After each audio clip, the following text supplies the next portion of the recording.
soldiers gone. 150 years ago, our nation was in the midst of our Civil War. From April 1861 to April 1865, over 2 million American soldiers took up arms against each other, culminating in the deaths of almost 700,000 men.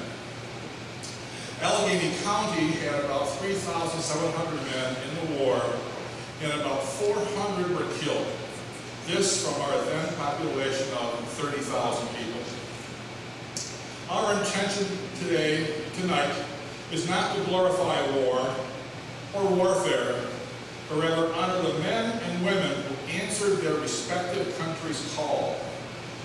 The legacy this call to duty has given us is the America we know and love today. More American servicemen of any other age, Civil War troops were singing soldiers. Next to letter writing, music was the most popular diversion in the Army. Men left for war with a song in their lips. They sang while marching or waiting behind breastworks. They hummed melodies moving into battle, and music swelled from every nighttime bivouac.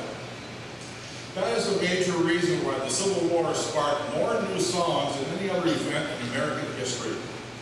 The first Civil War song appeared 3 days after the firing at Fort Sumter, which started the war. 4 years later, over 2,000 melodies had been added to the national heritage and to denominational hymn books.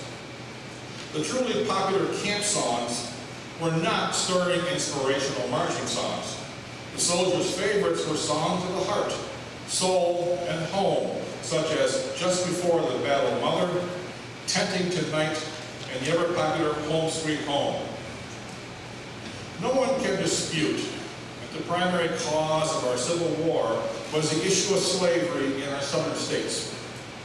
In the early 1800s, campaigns started in the North to eliminate slavery, which had become entrenched as an integral element of Southern economic culture.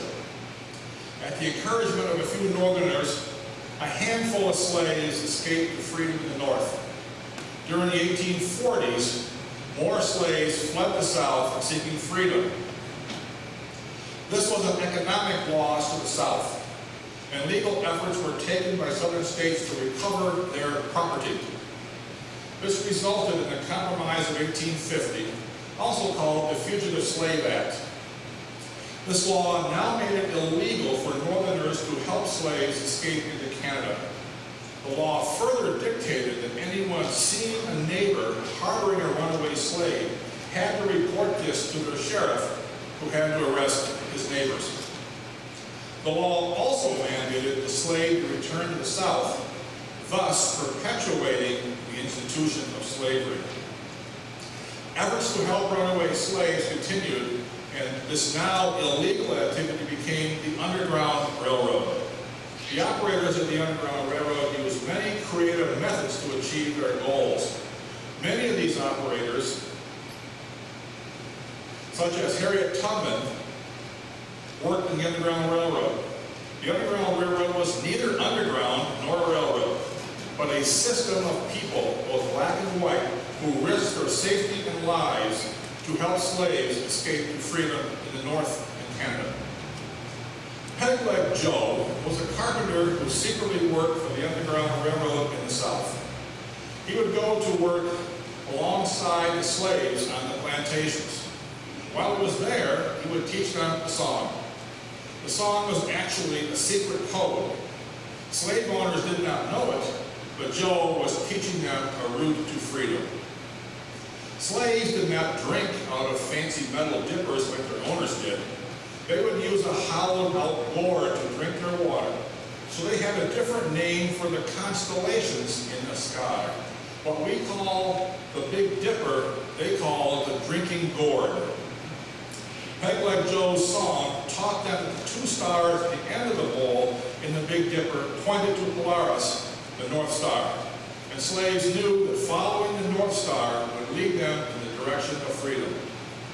Simply knowing to head north, however, was not enough to ensure freedom and safety for slaves. Pegleg Joe's song gave them a specific route to follow. one where they could be sure to meet conductors of the Underground Railroad who would help them along their way. Follow the Drinking Gourd gives a coded route of escape from Mississippi or Alabama. Today, the song gives us the only existing record of an exact route used by slaves escaping on the Underground Railroad. The first verse tells slaves to leave in late winter when the altitude of the sun is higher and the migrating quail return. Leaving in winter was helpful because many slaves had to cross the Ohio River in order to make it north. In winter, the river was frozen, easier to cross. It actually took most slaves a full year to get to the Ohio River. They would leave one winter and cross the river the next. The next verse taught slaves to follow the bank of the Tombigbee River north.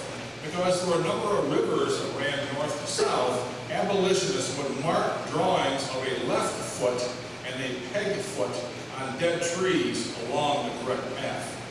The third verse taught the slaves that when they reached the end of the Tombigbee River, they should continue north over the hills until they saw the river, the Tennessee. The final verse told the slaves that the Tennessee River joined another river. This was the Ohio, which they were to cross. On the north bank, they would meet a guide from the Underground Railway. This picture shows the Freedom Stairway, which led from the Ohio River to a safe house owned by John Rankin, a Presbyterian minister and educator who devoted much of his life to the anti-slavery movement. He is credited with helping 2,000 slaves escape to freedom. It has been said that a light was placed in the window of the house to indicate that it was safe for slaves to approach.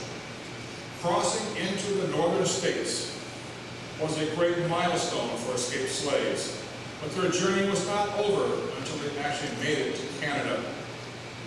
Once in Canada, however, they knew they were truly free because they had followed the Drinking Gourd.